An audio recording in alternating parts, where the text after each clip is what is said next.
संपूर्ण सुलभ ज्ञानेश्वरी अध्याय 6 ध्यानयोग अभ्यासयोग.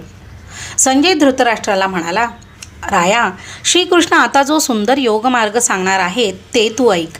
खरे तर ब्रह्मरसाचे हे पक्वान्न भगवंतांनी अर्जुनासाठीच तयार केले आहे, पण आपले दैव थोरावल्याने आपण पाहुणे होऊन अर्जुनाची पंगत साधणार आहोत. कारण कुठलेही कष्ट न घेता हे ज्ञानभोजन आपण सहज करणार आहोत. यावर धृतराष्ट्र म्हणाला, याविषयी तुला कोणी विचारले आहे का? राजाच्या या बोलण्याने संजयाला समजून आले की म्हाताऱ्याचे चित्त पुत्र प्रीतीने पूर्ण व्यापले गेलेले आहे. दुसरा कोणी असता तर असा सुंदर प्रसंग साधून येत आहे हे पाहून तो खूप आनंदी झाला असता. स्वतः संजय मात्र कृष्ण अर्जुनाचा हा संवाद ऐकायला मिळणार म्हणून फार हर्षभरीत झाला आणि म्हणून मोठ्या आदरयुक्त वाणीने संजय त्या संवादाचा आशय आता सांगेल. 6व्या अध्यायातला हा संवाद अथांग विवेकसागर आहे. त्यात चर्चिलेला विषय आदी प्रकृतीचा आहे. जसे क्षीरसागरातून अमृत निघाले त्याप्रमाणे हा अध्याय संपन्न योगविद्येच्या भांडारातून निघालेला आहे. वस्तुतः गीतेची खरी सुरुवात येथूनच आहे. मागील 4 अध्याय हे जमिनीत पेरलेले बी आहे व ही गीतावेल 6व्यापासून अंकुरली आहे. मी ज्ञानदेव हा 6वा अध्याय सर्व साहित्य गुणांनी अलंकृत करून तुम्हाला आता सांगणार आहे. ते तुम्ही लक्ष देऊन ऐका. अहो, माझे सहजचे उत्स्फूर्त बोल आपल्या बलाने परतत्वाला जिंकून आणणारे आहेत आणि तरीही त्या बोलांच्या ध्वनिलहरी नाद ब्रह्माच्या संगीत लहरीपेक्षा कोमल असणार आहेत. ते बोल जेव्हा श्रोत्यांच्या चित्तात आपला आशय पोचवतील तेव्हा पंडितांची सभासुद्धा तोंडात बोटे घालण्या इतकी आश्चर्यचकित होईल. त्या बोलांचे रसमाधुर्य श्रोत्यांच्या कानांना आनंद विणारे असले तरी श्रोत्यांना ते बोल आपण गुणगुणावे असेच वाटेल. नाकांना माझे बोल सुगंधित वाटतील. हे बोल असे एक सुंदर शब्दचित्र रेखाटतील की श्रोत्यांच्या डोळ्यातून अश्रू येतील आणि ते म्हणतील, अरे, तू उभे केलेले हे शब्दचित्र म्हणजे सौंदर्याची खाणच आहे. जेव्हा माझे बोल वाक्य होईल आणि श्रोत्यांच्या चित्तात प्रवेश करील तेव्हा ते चित्त वा वा वा वा अशा शब्दांच्या बाहूंनी माझ्या बोलांना आलिंगन द्यावयास बाहेर धावेल. असा प्रकार होईल आणि एकटा सूर्य जसा सर्व जगाला प्रकाश देऊन आनंदवितो तसेच माझे बोल श्रोत्यांच्या सर्व इंद्रियांना सुख देतील. पण माझ्या बोलांचे हे व्यापक सामर्थ्य ज्यांना शब्दाच्या धात्वर्थाचे सुयोग्य ज्ञान लाभले असेल त्यांनाच उमजेल. त्यांना इतका आनंद होईल की त्यांना जणू चिंतामणी रत्न लाभलेसे वाटेल. मोक्षाचे पक्वान्न भरून मी ही ज्ञानपूर्ण ताटे वाढणार आहेत. ती जे निष्काम झाले आहेत त्यांच्यासाठीच आहेत. जो कोणी एका श्रवणेंद्रियाशिवाय बाकी 4 ज्ञानेंद्रियांना पूर्णपणे ताब्यात ठेवू शकेल त्यालाच हा लाभ घडेल. श्रोत्यांनी शब्दांच्या मुळाकडे जाऊन हा गीतार्थ समजून घ्यावा. त्यासाठी चित्तावर साठलेले पूर्वसंस्कार काढून टाकावे आणि आनंददायी परतत्वाच्या राशीवर जाऊन बसावे. श्रोते हो, तुम्हीच या गीतार्थाचे अधिकारी आहात, कारण तुम्ही ऐहिक व पारलौकिक सुखाच्या इच्छा या गीतार्थावरून ओवाळून टाकल्या आहेत. तुम्ही या गीताचंद्राचे चकोर आहात. तुमचे माझे प्रेम ध्यानात घ्या व माझे बोलणे कुठे कडवट झाले असेल तर मात्र दुर्लक्षित करा. आता भगवंत काय म्हणतात ते आपण पाहूया. वस्तुतः बुद्धीला कळावयास अवघड असल्याने ते शब्दांमध्ये मांडता येणारे नाही, पण श्री गुरूंच्या कृपेने ते अवघड कार्य मी करीन आणि जे अतेंद्रिय आहेत ते बुद्धीच्या आटोक्यात आणीन. कुशल खनिजशास्त्राला सुद्धा सापडण्यास अवघड असते ते सोने ज्याच्या हाती परीसमणी आहे त्याला अगदीच सोपे आहे. श्री निवृत्तीनाथ मला एकदा परीस लाभावा तसेच लाभले आहेत. मग मी अरूप अशा तत्वाला रूपामध्ये का आणू शकणार नाही? षड्गुणांचे अधिपती व निरासक्तांचा सखा भगवंत म्हणतात, हे पार्था, चित्त देऊन ऐक. कर्मसन्यासी व कर्मयोगी यांना तू भिन्न मानू नकोस. ही नावे जशी एकाच पुरुषाला एकापेक्षा अधिक नावाने ओळखतात तशीच निराळी आहेत. पाणी 2 माठांमध्ये भरले तरी भिन्न आकारांच्या त्या घटात पाणी एकच असते. जो पुरुष फलांचा लोभ न धरता कर्मे आचरतो त्याला जाणकार लोक योगी असे म्हणतात. स्वधर्माचरण करताना ज्या पुरुषाला ज्या कर्माचरणांचा मी करता आहे अशी जाणीवही नसते व जो फलांविषयी पूर्ण अनासक्त असतो तो पुरुष नुसता योगी नव्हे तर योगेश्वर आहे. पण ज्याचे चित्त वासनारहित झाले नाही त्याने जरी कर्माचरणे टाकली तरी मी कर्माचरणे टाकली या भावनेचे ओझे तो वाहतच असतो. म्हणून स्वधर्मपालन व उदरनिर्वाह होत राहावा यासाठी करावी लागणारी कार्ये जो पूर्ण निरीच्छव राहून आचरतो तोच खरा योगी होय. सर्व शास्त्रे तेच तत्त्व सांगतात. ज्याने संकल्पातून जन्मणारी मी माझे ही भावना टाकली तोच खरा योगी. आता कोणा एखाद्याला या योग पर्वताचे शिखर म्हणजे मोक्ष त्वरित गाठावा असे वाटत असेल तर त्या साधकाने पुढील प्रमाणे वागावे. यमनियम हे या पर्वताचा पायथा आहे. तेथे प्रथम यावे. मग वर चढण्यासाठी आसनाची पाऊलवाट पकडावी. अति अवघड असा प्राणायाम साधून त्या पाऊलवाटेने प्रत्याहाराचे पठार गाठावे. वैराग्य नसेल तर यापुढची वाटचाल बुद्धिवंतांनाही घसरकुंडीची होते. म्हणून दृढ वैराग्य जवळ असावे. म्हणजे प्रवास अर्ध्यावर सोडावा लागत नाही आणि धारणेपर्यंतची वाटचाल सहज होते. यापुढचा मुक्काम म्हणजेच ध्यान. तेथे पोहोचले की साध्य लाभले. येथे साधकांचे मन स्वच्छ होते आणि आनंदमग्नतेच्या समाधीत ते राहू लागते. अशा पुरुषाची लक्षणे तुला आता सांगतो. त्याचे चित्त आत्मानंदाच्या माझघरात राहते आणि बाहेरील देहभावांकडे ते फिरकतच नाही. सुख दुःखे त्याच्यावर काहीच परिणाम घडवू शकत नाही. तो असा उदासीन असल्याने त्याला कसलीही उत्सुकता उरत नाही. अरे पार्था, इंद्रिये आपापली कार्ये आचरत असताना त्या कार्यांमध्ये ज्या पुरुषाला मी करत आहे व मला हे फल पाहिजे असे भाव अस्थिर करीत नाही तोच खरा योगी झाला. यावर अर्जुन म्हणतो, हे भगवंता, ही एवढी योग्यता त्याला कोण देतो बरे? या प्रश्नाचे उत्तर देताना भगवंत हसत हसत म्हणतात, अरे तुझा प्रश्नच मोठ्या नवलाचा आहे. येथे कोणी कोणाला काहीच देत नाही. आता हे खरे की पुरुष मोहाच्या गादीवर गाढ अज्ञानाच्या निद्रेत असतो तेव्हा त्याला संसाराची सुखदुःखे जन्ममरण इत्यादी स्वप्ने पडत असतात. पण तो पुरुष त्या झोपेतून अचानक जागा झाला की ते स्वप्न कुठले उरणार बरे? नित्य असे जे परतत्व त्याची जाग त्या पुरुषाला आलेली असते. आता सांग, मुळात असत्य असलेल्या स्वप्नातल्या घोटाळ्यात जो सापडतो त्याचे अकल्याण त्यानेच केले असे नाही का? तोच पुरुष आपले कल्याण आणि आपण स्वतःच अहंकाराचा नाश करून टाकतो. ज्याची बुद्धी या सुंदर भासणाऱ्या देहामध्ये गुंतून राहते त्याचा वैरी तोच असतो. सर्वत्र आत्मतत्वच असताना बुद्धीला तसे न वाटणे हे चुकीचे आहे. आपण पडू या भीतीने एखादा पोपट जसा फिरत्या हलत्या नळीला आपणच घट्ट धरून ठेवतो तसेच हे आहे. पण मात्र ज्याने सर्व इच्छांचा त्याग करून आपले चित्त स्वच्छ व शांत केले त्याला परतत्व लाभणारच. कारण ते त्याच्या चित्तातच असते. सोन्याचे कीट काढले की सोने स्वच्छ होते. ती स्वच्छता बाहेरूनच आणावी लागत नाही. तसे चित्ताने फलांची आशा व आपण फक्त देहच आहोत ही भावना हे दोन दोष काढून दिले की चित्ताला चित्तातल्याच आत्मतत्वाची जाण होऊ लागते. अशा पुरुषाला सुखदुःखी कुठली बरे उरणार? अरे, ज्याला हा योग साधला त्याला इतरांना ज्ञानेंद्रियांनी भासणारे विश्व निरर्थक वाटते. त्याला सर्वत्र ज्ञान चैतन्य जाणवत असल्याने माती, दगड, सोने इत्यादी सर्व एकाच परतत्वाचे आविष्कार आहेत हे ज्ञान झालेले असते. म्हणूनच या सर्वांकडे तो समभावनेने पाहू शकतो. त्याला ना शत्रू ना मित्र ना बांधव ना कोणी नीच वा कोणी उच्च. सर्व काही परब्रह्मरूपी सोन्याचे घडलेले अलंकार आहेत हे त्याच्या बुद्धीने पक्के ग्रहण केलेले असते.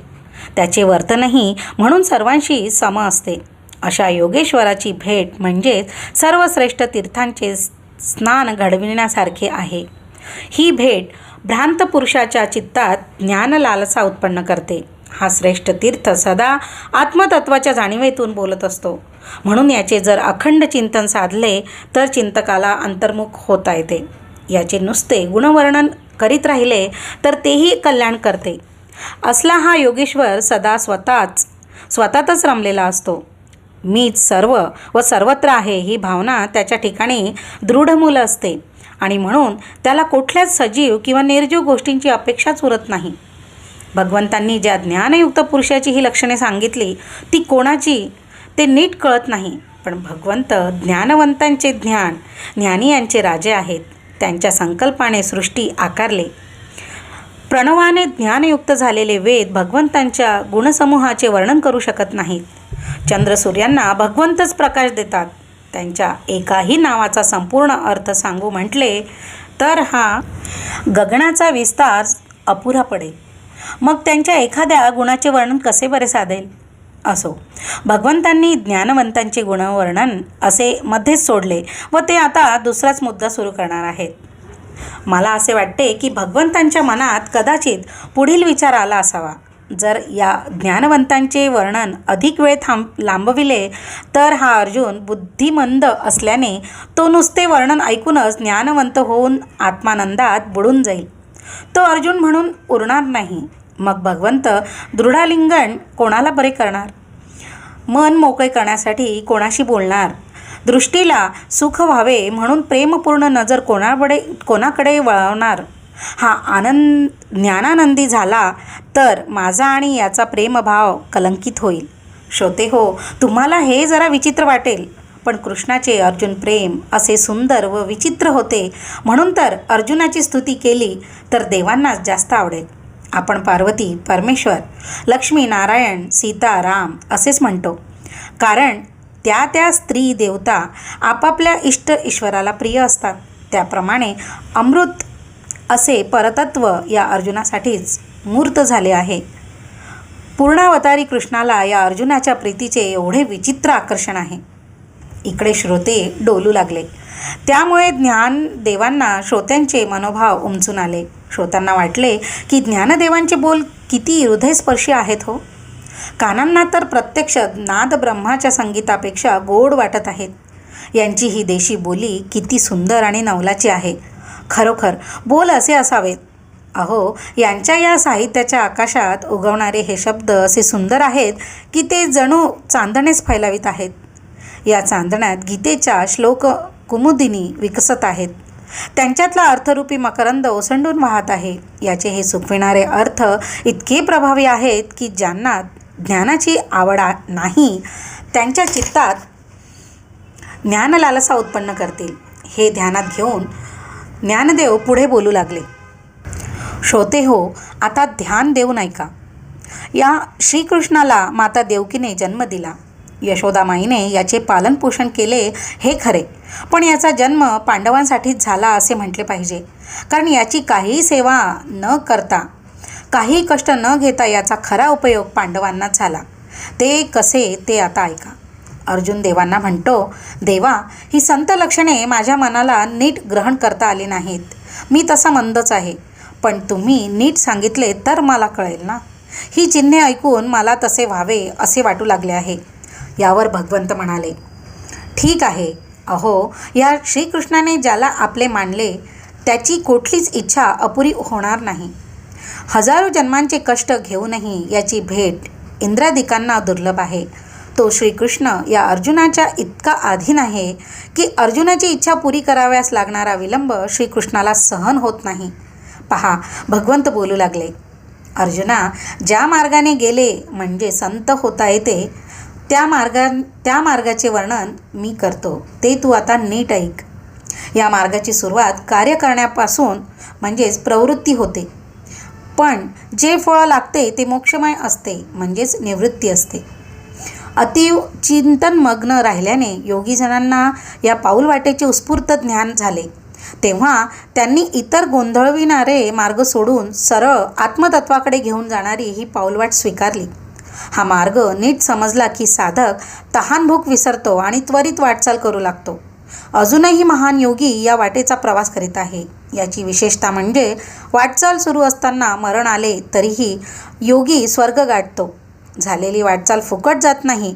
श्रीकृष्ण पुढे सांगतात, अरे, या मार्गाचा उपयोग त्याचा अभ्यास करणारालाच होतो, कारण अभ्यास म्हणजेच वाटचाल होय. तेव्हा अभ्यासासाठी योग्य एखादे असे स्थान शोधावे. जेथे वर्दळ असणार नाही असे एखादे शिवालय वा मठ बघावा. तेथे वृक्षांची सावली असावी, स्वच्छ पाणी वाहत असलेले निर्झर असावे, वारा फार जोरात वाहत नसावा, श्वापदे जवळ येऊ नयेत इतकी सुरक्षितता असावी, स्थान शक्य तितके निशब्द व शांत असावे. पक्ष्यांपैकी एखाद दुसरा मोर, क्वचितच हंस एखादे वेळी शुक आले तरी चालतील. अशा मठामध्ये वा शिवालयात आसन रचावे. तळात दर्भांकुर, त्यावर हरिणाचे कातडे व कातड्याच्या मध्यावर वस्त्राची घडी ठेवावी. नंतर आसनावर बसण्याआधी श्रीगुरूंचे प्रीतीने चिंतन करावे. त्याने मन व बुद्धी यांचे ऐक्य होईल. हे ऐक्य साधले की आसनावर बसावे. आता देहाची रचना कशी ठेवावी ते मी सांगतो. मांड्या शक्य तेवढ्या एकमेकांपासून दूर ठेवाव्या. वृषण व गुदद्वार यांच्यामध्ये 4 बोट लांब एवढी शिवण असते. दोन्ही बाजूंना 1.5 बोटे अंतर सोडून मधल्या जागी उजव्या पायाची टाच जोराने दाबून धरावी आणि डाव्या पायाचा तळवा उजव्या तळव्यावर ठेवावा. पावलांचे घोटे असे ठेवावे की शरीराचा सारा भार घोट्यांवर येईल आणि पाठीचा कणा त्या घोट्यांवर ताठ राहील.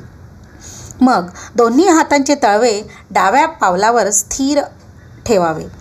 या रचनेला मूळबंध किंवा वज्रासन असेही म्हणतात. हा साधला की अपानवायूची खालती जाण्याची गती अडते आणि तो वर पोटात सरकू लागतो. हातांच्या रचनेने खांदे उंचावतात आणि मस्तक दृढ होते. डोळ्यांच्या पापण्या मिटू लागतात, पण पूर्ण मिटत नाही, तर दृष्टी नाकाच्या टोकापाशी जाऊन स्थिर होते. हनुवटी हळूहळू खाली जाते आणि गळ्याची घंटिका दिसेनाशी होते. असे झाले की देहाकार जालंधर बंधात गेला असे म्हणतात.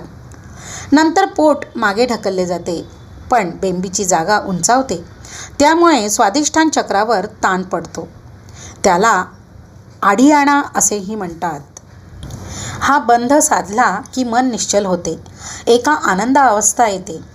एक साधकाला तहानभूक या पीडा होत नाहीत. मूळबंधाने मागे फिरलेला अपान वायू पोटातली लहानपणापासून साठून राहिलेली घाण रिचवून टाकतो. त्याचे हे कार्य सुरू असताना व्याधी भेडसावतात, पण साधकाने घाबरू नये. तो कोंडलेला अपान वायूच त्या व्याधींना दूर करतो. त्या वायूचे पृथ्वी तत्व व जलतत्व यांचे ऐक्य साधण्याचे कार्य देहामध्ये चालूच असते. म्हणून साधकाला असा त्रास होतो व तो दूरही होतो. इकडे वज्रासनामुळे देहात उष्णता तयार होत असते. त्याने 3.5 वेढे घालून झोपी गेलेली कुंडलिनी सरपिंड जागी होऊ लागते. ही अतिशय तेजस्वी असते. पिपळी नागिन केशराने नहावी तशी ती असते. झोपेतून उठवल्याने जरा चिडलेली असते. शिवाय ती खूप दिवसांची भुकेलेली असते. ती भूक भागवण्यासाठी ती देहाचे सारे मांसल भाग खाते व 7ही धातू प्राशन करून आपली तहान शमविते. आधार चक्रावरील आपले स्थान न सोडताच ती हे सर्व करते. असे झाले की प्राण व अपान वायू एक होऊ पाहतात. तसे झाले तर योगी मरेल. पण कुंडलिनी तसे होऊ देत नाही. जड व जलतत्वे खाऊन टाकल्यावर कुंडलिनी तृप्त होते आणि ढेकरा देऊ लागते. त्या ढेकरातून जे विष बाहेर पडते त्यामुळे साधकाची अक्षम झालेली इंद्रिये पुन्हा शक्ती धारण करते. इकडे संतुष्ट झालेली जगदंबा कुंडलिनी सुषुम्नेच्या तोंडापाशी येते. यावेळी योग्याचे श्वासोच्छ्वास जाणवतही नाहीत. प्राणवायू केवळ नाकातच उरतो आणि देहाची चैतन्य शक्ती माता कुंडलिनीच्या बरोबर सुषुम्नेत प्रवेश करते. हे तो होत असताना मस्तकातले चंद्रामृताचे तळे पाझरून ते अमृत कुंडलिनीच्या तोंडात पडू लागते. म्हणून अस्थिपंजर झालेला योग्याचा देह तेजपुंज होऊ लागतो. त्याची कांती केशरासारखी होते. असे वाटते की तो रत्नबीजाला फुटलेला कोंबच आहे. यावेळी यमसुद्धा त्या योगाला भीतो. योग्याचे वृद्धत्व मागे फिरते. आलेले तारुण्य निघून जाते आणि लोपलेले बालपण योग्याच्या देहावर दिसू लागते. त्याची नखे हिऱ्यासारखी होतात. रत्नांच्या 2 ओळी एकमेकांजवळ ठेवाव्या असे दात चमकू लागतात.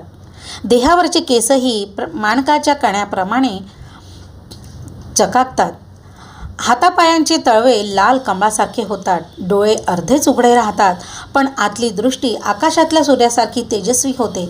योग्याचा देह असा सोन्यासारखा दिसत असला तरीही तो वायूचाच उरला असल्याने हलका होतो. यावेळी सर्व सिद्धी त्याच्या सेवेला हजर होतात.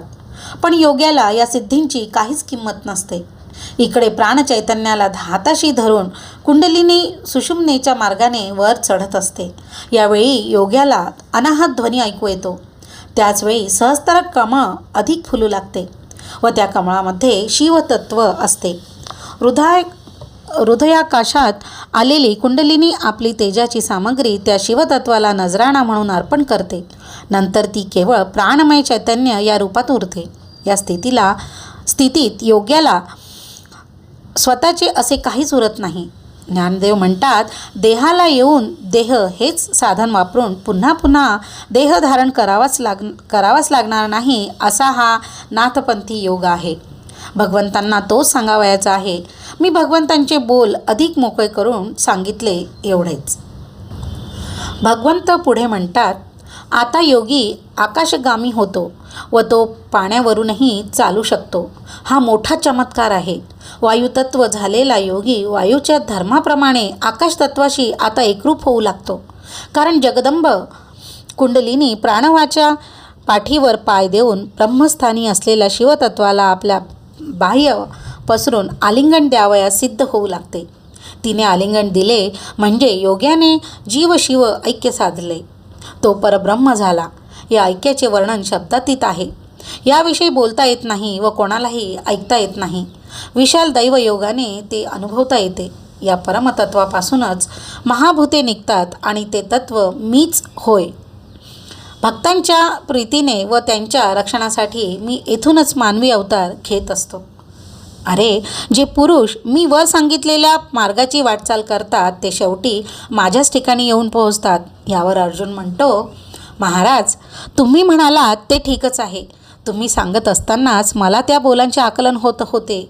पण मार्ग समजला म्हणजे कोणालाही जमेल अशी ही साधना आहे का? आचरण करण्यासाठी काही योग्यता किंवा अधिकार असला पाहिजे असे नाही का? यावर भगवंतांचे उत्तर असे, अरे, योग्यता असल्या वाचून या जगात काहीतरी लाभते का? तूच सांग. जो खरा विरक्त आहे व ज्याने आपल्या देहाला यमनियमांनी बांधून ठेवले आहे तोच या मार्गाचा अधिकारी आहे. ज्याचे वर्तन अनियमित आहे आणि तो कशाचाच अधिकारी असत नाही. जो खादाड झोपाळू असतो त्याला या मार्गाचा अधिकार नसतो. हट्टाने जो तहानभूक मारतो, योग्य आहार निद्रा घेत नाही, तोही अधिकारी नाही. म्हणून विषयासक्त असणारा व त्यांचा पूर्ण विरोध करणारा दोघेही या योगमार्गाचे अनाधिकारी होत.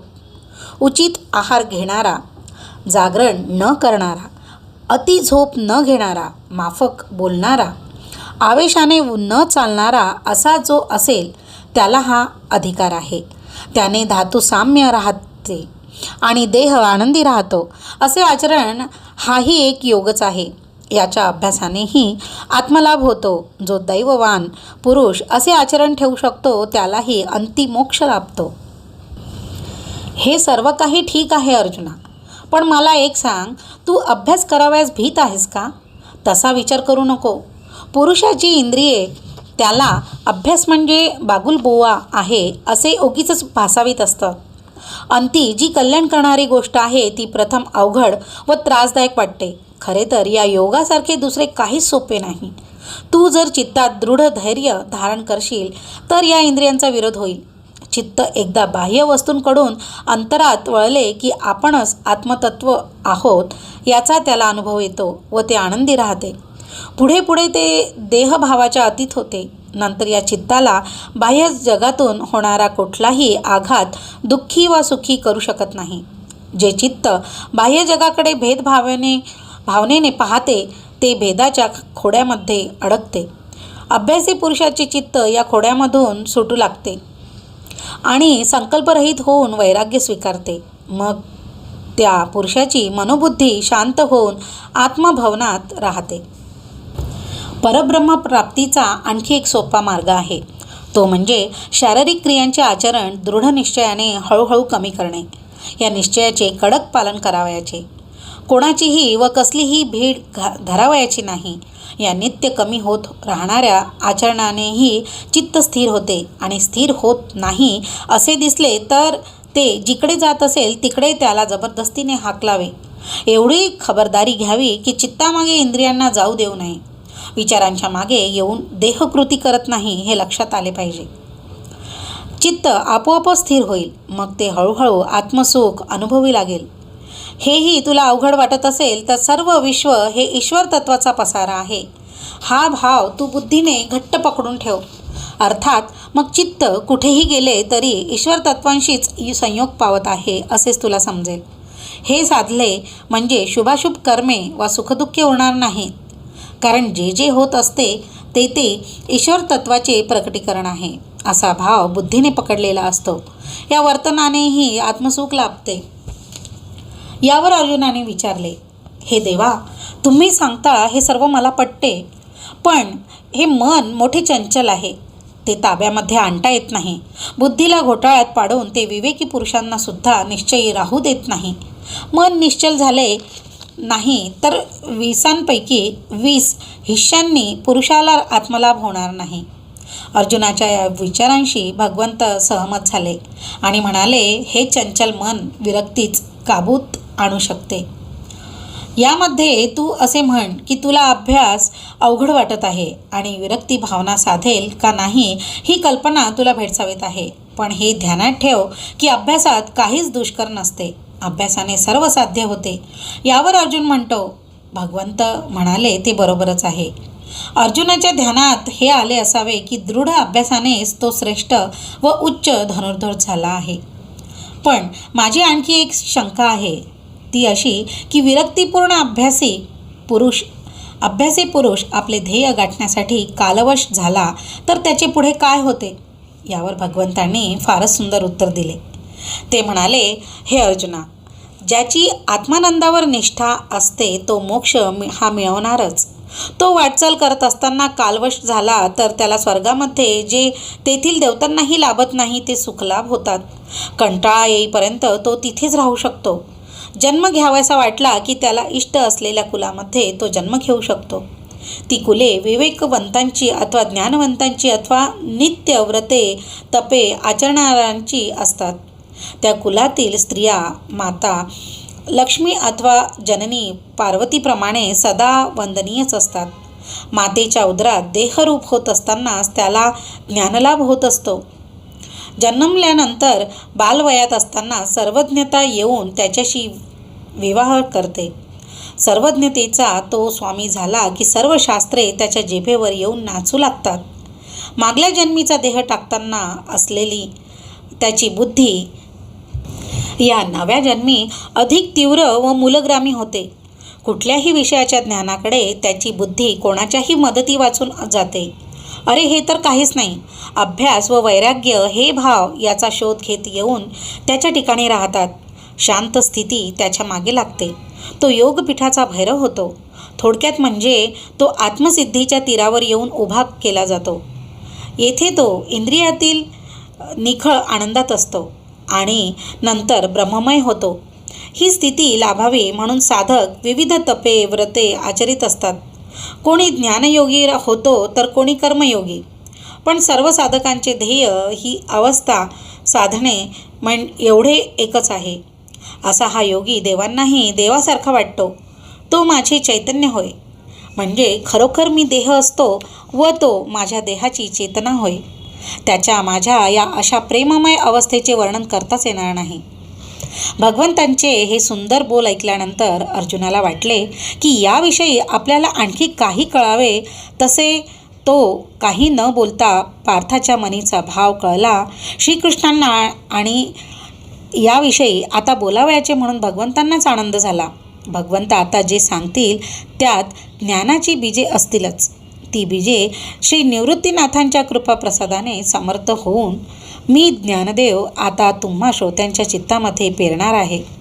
तुम्हा चतुरांची चित्ते आतापर्यंतच्या शब्द वर्षावाने द्रवित होऊन जाते वाफेच झाली असतील.